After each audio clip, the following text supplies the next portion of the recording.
তো গাইস, তো ফাইনালি আমরাও এসে পড়েছি সেই মালদার ভাইরাল জায়গা বন্ধুদেরকে নিয়ে, সেই মালদার ওই ফেমাস জায়গা মিনি পেহেলগাঁও। আমাদের মালদা মিনি পেহেলগাঁও খুব সুন্দর জায়গাটা।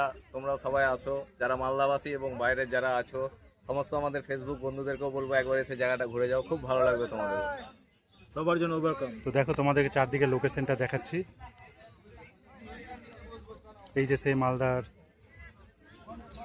ভাইরাল জায়গা, সেই শিমুল গাছগুলো দেখতেই পাচ্ছ, বড় বড় বটবৃক্ষ, বড় বড় সব গাছের গুড়ি।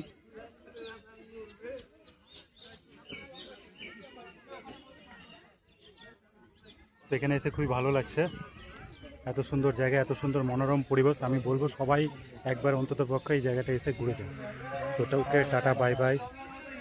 তো গাইস, তো ফাইনালি আমরাও এসে পড়েছি সেই মালদার ভাইরাল জায়গা বন্ধুদেরকে নিয়ে, সেই মালদার ওই ফেমাস জায়গা মিনি পেহেলগাঁও। আমাদের মালদা মিনি পেহেলগাঁও খুব সুন্দর জায়গাটা। তোমরা সবাই আসো, যারা মালদাবাসী এবং বাইরের যারা আছো সমস্ত আমাদের ফেসবুক বন্ধুদেরকেও বলবো একবার এসে জায়গাটা ঘুরে যাও, খুব ভালো লাগবে তোমাদের, সবার জন্য ওয়েলকাম। তো দেখো তোমাদেরকে চারদিকে লোকেশনটা দেখাচ্ছি। এই যে সেই মালদার ভাইরাল জায়গা, সেই শিমুল গাছগুলো দেখতেই পাচ্ছ, বড় বড় বটবৃক্ষ, বড় বড় সব গাছের গুড়ি।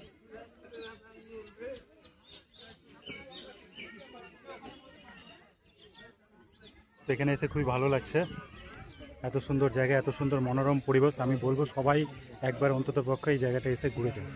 তো ওকে টাটা, বাই বাই।